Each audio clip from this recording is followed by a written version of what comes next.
నమస్తే, నేను జర్నలిస్ట్ శ్రీనివాస్. ఈరోజు ఏపీ వార్తాపత్రికలో వచ్చిన వార్తలను విశ్లేషించేద్దాం. ముందుగా ఆంధ్రప్రభలో వచ్చిన వార్తలను చూద్దాం. ఆంధ్రప్రభలో హెడ్డింగ్ ఐటమ్గా ఏపీ ప్రజలు మీ వైపే చూస్తున్నారు, నిధులు ఇచ్చి ఆదుకోండి, అమరావతి పోలవరం పూర్తికి చేయూతనివ్వండి. గత ప్రభుత్వ విధ్వంసానికి రాష్ట్రం అధ్వానంగా మారింది. ప్రధాని మోదీతో సీఎం చంద్రబాబు భేటీ. ప్రధానంగా 7 అంశాలను ప్రధాన దృష్టికి తీసుకెళ్లిన చంద్రబాబు, అమిత్ షాతో సహా పలువురు మంత్రులతో చంద్రబాబు చర్చలు అంటూ ఒక వార్తనిచ్చారు. ఏపీ ప్రజలు మీ వైపు చూస్తున్నారు, నరేంద్ర మోడీ గారు కేంద్ర ప్రభుత్వం వైపు చూస్తున్నారు అని చెప్పి చంద్రబాబు నాయుడు గారు నిన్న దాదాపు ఒక ముఖ్యమైన 7 అంశాలతోని కేంద్ర ప్రభుత్వంలో ఉన్న ప్రధానమంత్రితో పాటు మిగతా ముఖ్యమైన శాఖలకు సంబంధించిన మంత్రులను కలిశారు. దాంట్లో ప్రధానంగా ప్రధానమంత్రి ముందు పోలవరం, అమరావతిని పూర్తి చేసే బాధ్యత మీపైనే ఉందని ఏపీ ప్రజలు మీ వైపు చూస్తున్నారు.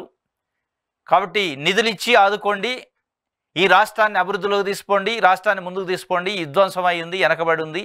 గత 5 సంవత్సరాల్లో జరిగిన పరిపాలన వల్ల, విభజన వల్ల, ఈ రెండింటి వల్ల పెద్ద ఎత్తున నష్టం జరిగింది ఆంధ్రప్రదేశ్కి అని చెప్పి ఆయన ప్రధానమంత్రి దృష్టికి తీసుకుపోయే ప్రయత్నం చేశారు.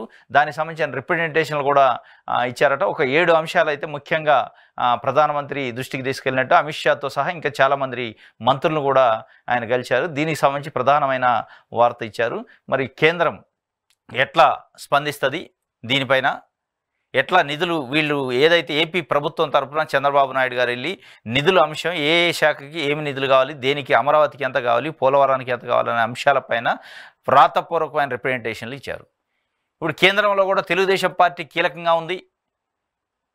తెలుగుదేశం పార్టీ చంద్రబాబు నాయుడు గారి మాట చెల్లుబాటు అవుతుంది కేంద్రంలో. ఎందుకంటే కేంద్ర ప్రభుత్వం తెలుగుదేశం పార్టీ ఎంపీలపైన ఆధారపడింది. అలా కాబట్టి తప్పనిసరిగా సాధ్యమైనంత మేరకు చంద్రబాబు నాయుడు గారు అక్కడి నుంచి నిధులు తీసుకొచ్చి అభివృద్ధి చేయాలనే ఒక లక్ష్యం పెట్టుకున్నారు. మరి అది ఎంతవరకు నెరవేరింది, నరేంద్ర మోడీ గారు చంద్రబాబు నాయుడు గారి రిప్రజెంటేషన్ని, ఆయన వినతుల్ని ఏ మేరకు రిసీవ్ చేసుకుంటారు, వీళ్ళు అడిగిన డిమాండ్కి, వీళ్ళు అడిగిన నిధులకి ఏ మేరకు అక్కడి నుంచి రిలీజ్ అవుతాయో మనం చూడాలి. భవిష్యత్తులో ఆశాజనకంగానే ఉండే అవకాశం అయితే ఉంది. ఇంకోటి, సూర్యారాధనలో పవన్ కళ్యాణ్ కఠోర నియమాలతో వారాహి దీక్ష. పవన్ కళ్యాణ్, ఆంధ్రప్రదేశ్ ఉప ముఖ్యమంత్రి పవన్ కళ్యాణ్ దీక్ష చేపట్టిండు, వారాహి దీక్ష అని చెప్పి కఠోర దీక్షతోని దానికి సంబంధించిన ఒక వార్తను కూడా ఇచ్చారు. సూర్యారాధన చేశారట నిన్న. అది సూర్యారాధనలో పవన్ కళ్యాణ్ కఠోర నియమాలతో వారాహి దీక్ష. సమాజ హితమే సంకల్పంగా ఉప ముఖ్యమంత్రి పవన్ కళ్యాణ్ కఠోర నియమాలతో చేపట్టిన వారాహి దీక్షలో భాగంగా సూర్యారాధన చేశారు. గత 3 రోజులుగా సొంత నియోజకవర్గం పిఠాపురంలో పర్యటించిన అనంతరం మంగళగిరికి చేరుకున్నారు. విజ్ఞానాభివృద్ధి, సుఖ సంతోషాలకు, క్షేమానికి ప్రత్యక్ష భగవానుడైన సూర్య భగవానుని ఆరాధించడం భారతీయ సంస్కృతిలో భాగము. ఆరోగ్యానికి సూర్యారాధన ఎంతో అవసరమని చెబుతూ ఆరోగ్యం భాస్కరాదిచ్చేత్ అనే సూక్తిని ఆయుర్వేద నిపుణులు ప్రస్తావించారు. ఆధ్యాత్మిక భావంలో ఆపోసన పట్టిన పవన్ కళ్యాణ్ సమాజ క్షేమాన్ని, దేశ సౌభాగ్యాన్ని కాంక్షిస్తూ సూర్యారాధన ఆచరిస్తున్నారు. సూర్యారాధన అంటే సూర్య భగవానుడికి నిన్న ప్రత్యేకమైన పూజలు చేసిండట. ఈ వారాహి దీక్షలో భాగంగా కఠోరమైన దీక్ష. ఎట్లాంటి ఆహారం తీసుకోకుండా లిక్విడ్ ఫుడ్నే తీసుకుంటూ ఆ దీక్షలో భాగంగానే గడిచిన 3 రోజులుగా పిఠాపురం ఆయన నియోజకవర్గంలో విస్తృతంగా పర్యటించిండు. అక్కడ కార్యకర్తలతో బహిరంగ సభ పెట్టిండు, మీటింగ్ పెట్టిండు. అదంతా అయిన తర్వాత మంగళగిరి పార్టీ కార్యాలయానికి వచ్చి పార్టీ కార్యాలయంలో ఈ సూర్యారాధన సంబంధించిన దీక్ష, ఆ దీక్షలో సూర్యారాధన సంబంధించిన పూజ ఆ పండితులు సమక్షంలో చేశారు. దానికి సంబంధించిన ప్రధానమైన వార్తనిచ్చారు. ఇంకోటి, పిఠాపురంలో పవన్ స్థిర నివాసం, 3 ఎకరాల 52 గుంటల భూమి కొనుగోలు, నివాసము, క్యాంప్ ఆఫీస్తో పాటు పార్టీ కార్యాలయ నిర్మాణానికి ప్రణాళికలు. తానేదో ఆషామాషిగా ఇలా వచ్చి అలా అంతర్ధానం అయ్యే విధంగా రాజకీయాల్లోకి రాలేదని 10 ఏళ్ల క్రితమే జనసేనాని పవన్ కళ్యాణ్ స్పష్టం చేశారు. 25 ఏళ్ల రాజకీయ ప్రస్థానాన్ని లక్ష్యంగా చేసుకొని తాను ఈ రంగంలోకి అడుగుపెట్టినన్నారు. జయాపజయాలతో సంబంధం లేకుండా ప్రజాసేవలో నిమగ్నమవుతానన్నారు.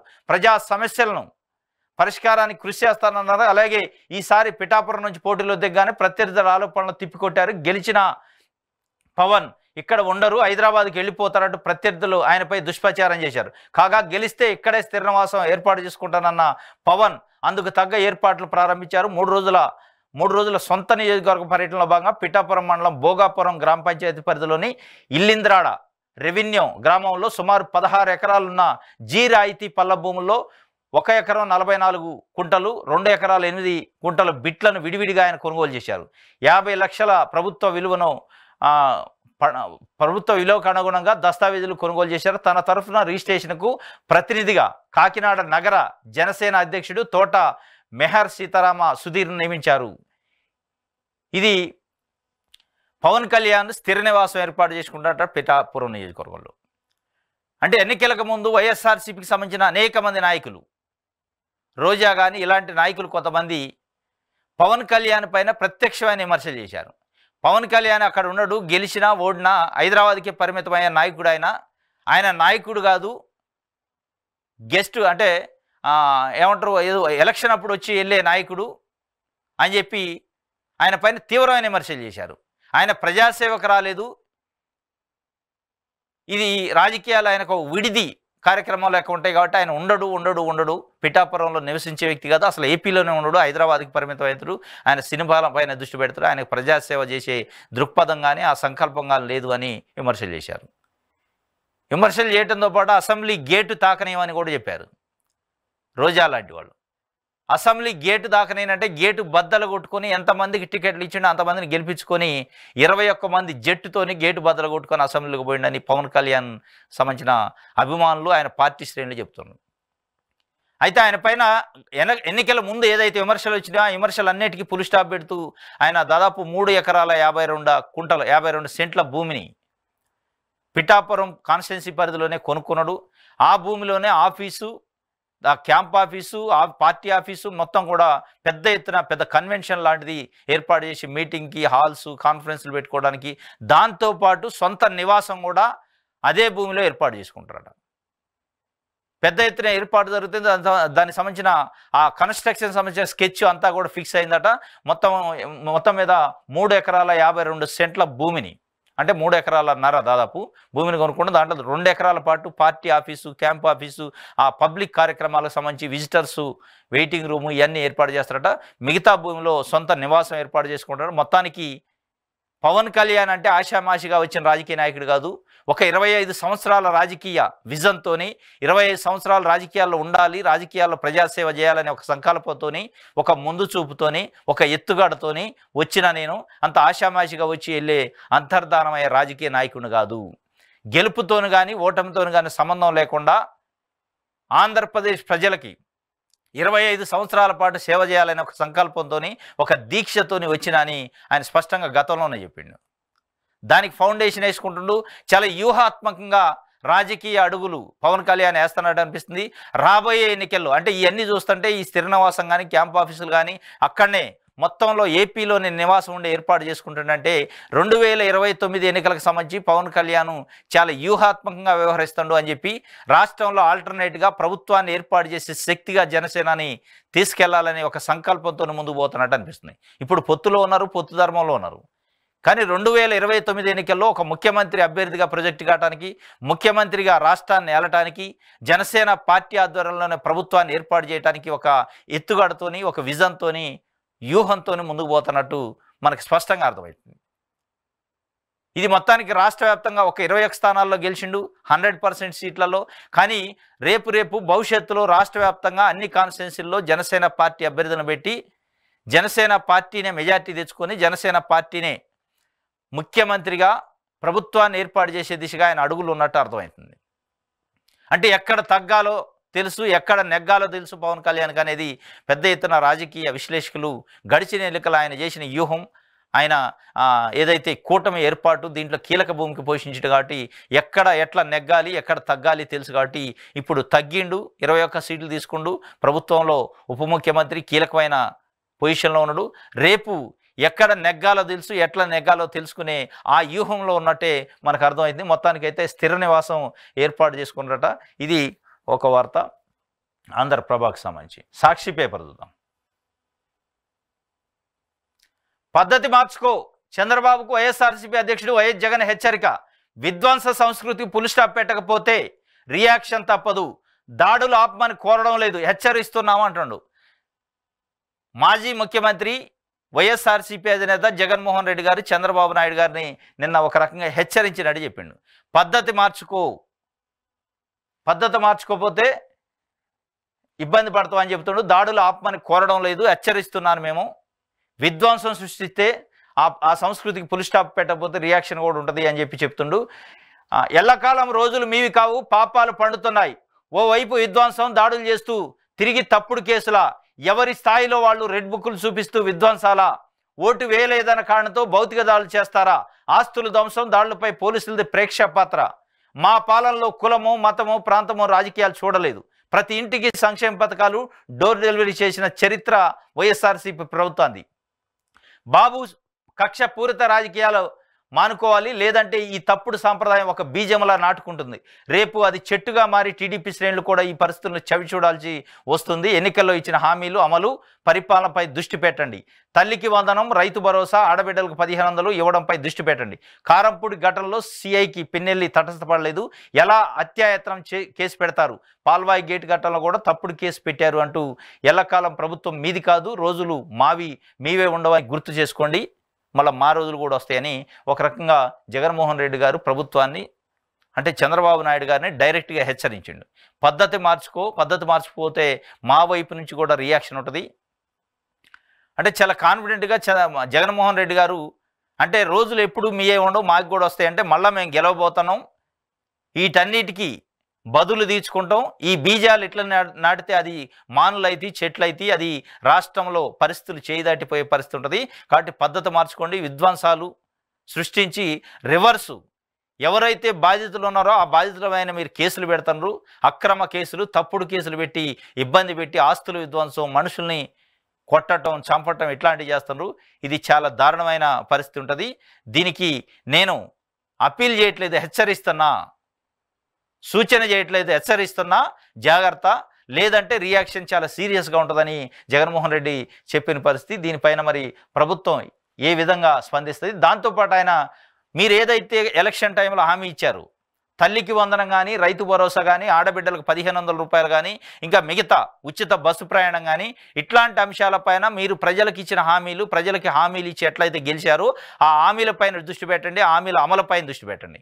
కానీ ఈ విధ్వంసాలు, ఆస్తుల ధ్వంసాలు, దాడులు చేయటాలు, పార్టీలు, కులాలు, మతాలు, ప్రాంతాలని పరంగా విభజించటం ఇట్లాంటివి చూడొద్దు. మా పాలన కాలంలో ఎట్లాంటి కులం కానీ, మతం కానీ, పార్టీ కానీ, వర్గం కానీ చూడకుండా ప్రతి ఇంటికి సంక్షేమాన్ని డోర్ డెలివరీ చేసిన మీరు అట్లాంటివి పాటిస్తే ఈ కక్షపూరిత రాజకీయాలు మానుకోవాలి, లేదంటే ఈ తప్పుడు సాంప్రదాయం ఒక బీజంలా నాటుకుంటుంది, అది భవిష్యత్తులో మీకు ఇబ్బంది అయింది. అంటే మళ్ళీ మేము అధికారంలోకి రాబోతున్నాం, మాదే అధికారం నెక్స్ట్, అప్పుడు మీరు ఇబ్బందులు పడతారు అని ఒక రకంగా హెచ్చరిస్తుండు.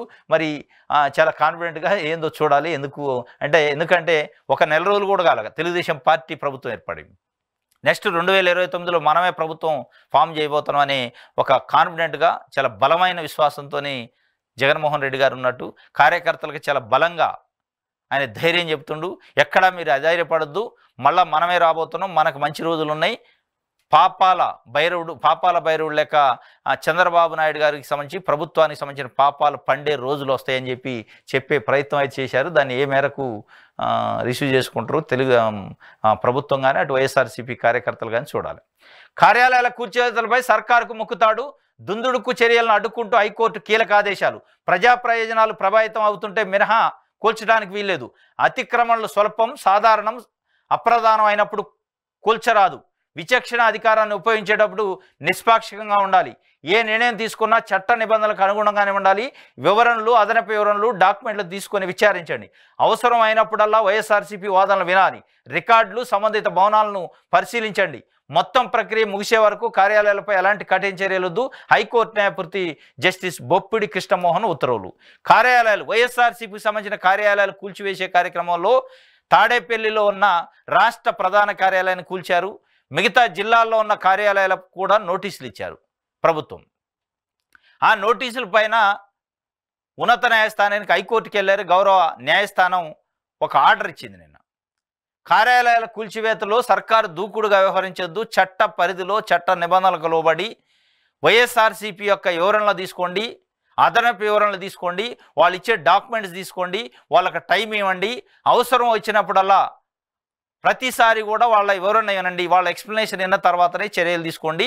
అదేవిధంగా ప్రజా ప్రయోజనాలు ప్రభావితం అయితే తప్ప ప్రజలకి తీవ్రమైన ఇబ్బంది అవుతుంది ఆ ఆఫీసు ఉండటం వల్ల అంటే తప్ప ఈ కూల్చే కార్యక్రమానికి ఎక్కడ ముందుకు పోవద్దు, దూకుడుగా వ్యవహరించొద్దు. అతిక్రమణలు స్వల్పము, సాధారణము, అప్రధానమైనప్పుడు కోల్చరాదు.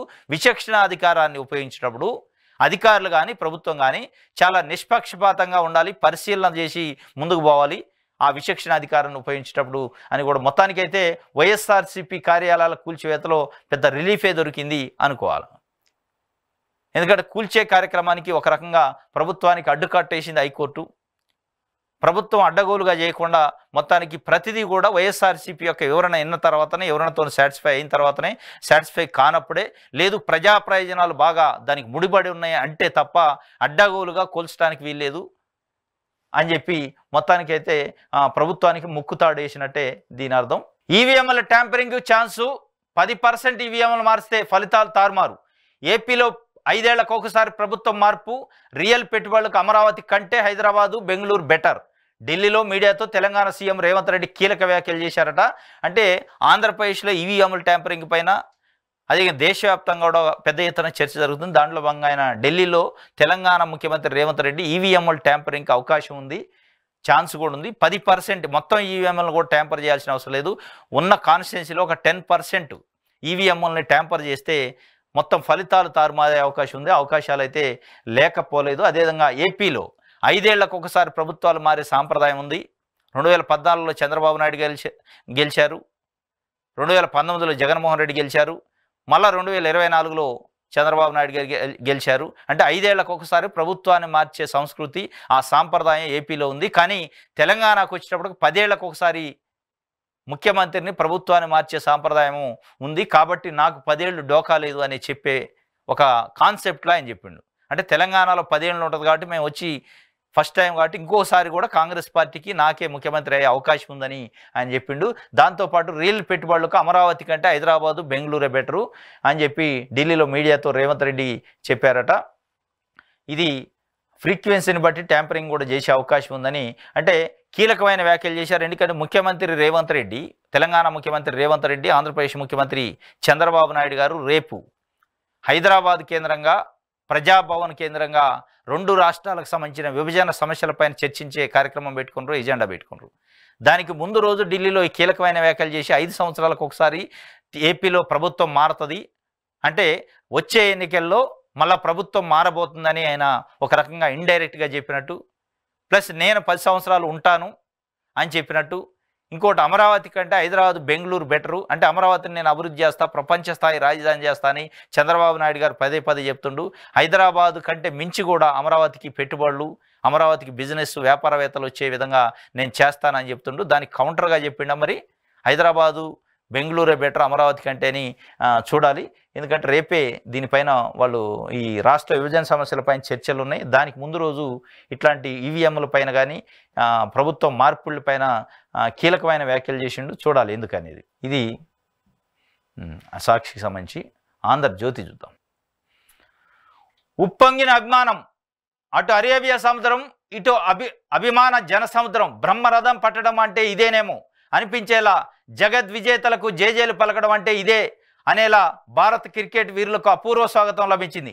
T20 ప్రపంచ కప్తో వచ్చిన రోహిత్ శర్మ బృందానికి ముంబై మహానగరం జైహో అంటూ జై కొట్టింది. ఢిల్లీలో విమానం దిగిన దగ్గర మొదలైన అభిమాన ప్రవాహం ముంబై మెరైన్ డ్రైవ్ వరకు కొనసాగింది. జోరును వర్షం కురుస్తున్నా లెక్క చేయకుండా వెన్నంటి సాగింది. గంటన్నర పాటు జరిగిన విజయ యాత్ర వాంఖేడ్ వరకు బారులు తీరింది. దిక్కులు దద్దరిల్లేలా నినాదాలతో మైదానం హోరెత్తింది. ఈ దృశ్యాలను చూసిన వారి మనస్సు భావోద్వేగంతో తడిసి ముద్దయింది. ఇది అసలు ఈ జనాలు చూస్తే అసలు జనమా, ఇసుకేస్తే రాళ్ళంత జనం. మొత్తం ఆకాశం కింద పడ్డదా అనే విధంగా ఉంది. పక్కనే అరేబియా సముద్రం, ఈ వ్యూ కానీ పక్కనే అరేబియా సముద్రం. అరేబియా సముద్రానికి మించిన ఒక సముద్రాన్ని తలపించేలా ముంబైలో T20లో విజయం సాధించి మొట్టమొదటిసారిగా భారతదేశంలో అడుగుపెట్టిన ఈ T20 క్రికెట్ కెప్టెన్ బృందానికి, క్రికెట్ బృందానికి రోహిత్ శర్మ ఆధ్వర్యంలో సాధించిన T20 కప్పు సాధించిన ఆ ఉత్సాహంలో ముంబై నగరంలో పెద్ద ఎత్తున వాళ్ళకి హారతులు ఇచ్చి జేజేలు పలికారు. దానికి సంబంధించిన పెద్ద ర్యాలీ జరిగింది. అది తడిసి ముద్దయిందట ఆ అభిమానం అనేది. దానికి సంబంధించిన ఒక ఫోటో వేసింది. ఉప్పొంగిన అభిమానం, అటు అరేబియా సముద్రం, ఇటు అభిమాన జన సముద్రం. బ్రహ్మరథం పట్టడం అంటే ఇదే ఒక రకంగా బ్రహ్మరథం పట్టినట్టే. కొన్ని లక్షల మంది, జోరున వర్షం వస్తుందట. జోరున వర్షం వస్తున్నా కానీ వర్షంలో కూడా ఈ అభిమానం ముందు వర్షం తగ్గిపోయింది. వర్షం కానీ ఈ ఏ విషయం లెక్క లేకుండా అయిపోయింది. క్రికెట్ అభిమానులకి మన భారత జట్టు గెలిచిన ఆ సంతోషాన్ని, ఆనందాన్ని పంచుకునే దాంట్లో అన్నిటిని పక్కన పెట్టి కొన్ని లక్షల మంది రోడ్ల మీదకి వచ్చారు. ఒక సముద్రం ఉన్నట్టే ఉంది. ఇది వాళ్ళకి నిన్న ఇచ్చిన పెద్ద విజయోత్సవ ర్యాలీ. దీనికి సంబంధించి అభిమానం ఉప్పొంగింది, భావోద్వేగంతో తడిసి ముద్దయింది అని చెప్పి అసలు వాళ్ళ కని విని ఎరగని రేంజ్లో వాళ్ళని ఒక రకంగా ఇంత పెద్ద ర్యాలీ తీయటం అనేది గొప్ప విషయం అన్నమాట. పనిచేసిన వాళ్ళకు ప్రాధాన్యం ఎలా? నామినేటెడ్ పదవులపై టీడీపీ నాయకత్వం కసరత్తు. ఒత్తిళ్లను తట్టుకున్న వారికి అవకాశం. దాడులు బాధితులకు కూడా నియోజకవర్గాల వారిగా వివరాల సేకరణ. 8లోగా నామినేటెడ్ పోస్టుల వివరాలు ఇవ్వండి. ఉన్నతాధికారులకు జీఏడీ ఆదేశాలు. మొత్తానికైతే పని చేసిన వాళ్ళకి ప్రాధాన్యం ఎలా? గత 5 సంవత్సరాలలో పార్టీ కోసం పనిచేసి పార్టీ కోసం కమిటెడ్గా ఉండి అనేక రకాల అవమానాలు, దాడులు, కేసులు ఉన్న బాధితులకు ఫస్ట్ ప్రయారిటీ ఇస్తారట. దానికి సంబంధించి జీఏడీ డిపార్ట్మెంటు దాడులకు బాధితులు కూడా నియోజకవర్గాల గారిగా వివరాలు సేకరిస్తారట. వివరాలు సేకరించి నామినేటెడ్ పోస్టులు ప్రభుత్వం వచ్చింది కాబట్టి తెలుగుదేశం పార్టీ కార్యకర్తలు, నాయకులకు సంబంధించి నామినేటెడ్ పోస్టులకి డెడికేటెడ్గా పార్టీకి సర్వీస్ చేసి పార్టీ కోసమే పనిచేసిన వ్యక్తులకి, నాయకులకి ఇవ్వాలని ఒక ఎజెండా పెట్టుకున్నట్టు అర్థమవుతుంది. ఇది ఒక వార్త ఆంధ్రజ్యోతికి సంబంధించి. నెక్స్ట్ దిశ పేపర్ చూద్దాం. పెద్దన్నగా ఆదుకోండి, పోలవరం ప్రాజెక్టు పూర్తి చేయాలి, రాజధాని నిర్మించాలి, ఆర్థిక పరిస్థితులను గాడిలో పెట్టాలి, కష్టాల్లో ఉన్న ఏపీని ఆదుకోండి. ప్రధాని మోదీకి సీఎం చంద్రబాబు వినతి. అమిత్ షా, గడ్కరీ, గోయల్ మరికొంతమంది కేంద్ర మంత్రులతోనూ ముఖ్యమంత్రి చర్చలు. ముఖ్యమంత్రి చంద్రబాబు నాయుడు గారు పెద్దన్నగా మీరు ఆదుకోండి, పోలవరం ప్రాజెక్టును పూర్తి చేయాలి, అమరావతిని నిర్మించాలి, దానికి పూర్తిగా మీరు సహకరించాలి అని చెప్పి ఒక వార్తని రాశారు. ఇది ఈరోజు ఏపీ వార్తాపత్రికలో వచ్చిన వార్తలకు సంబంధించిన విశ్లేషణ. రేపు తాజా వార్తలతో తిరిగి కలుసుకుందాం. Thank you.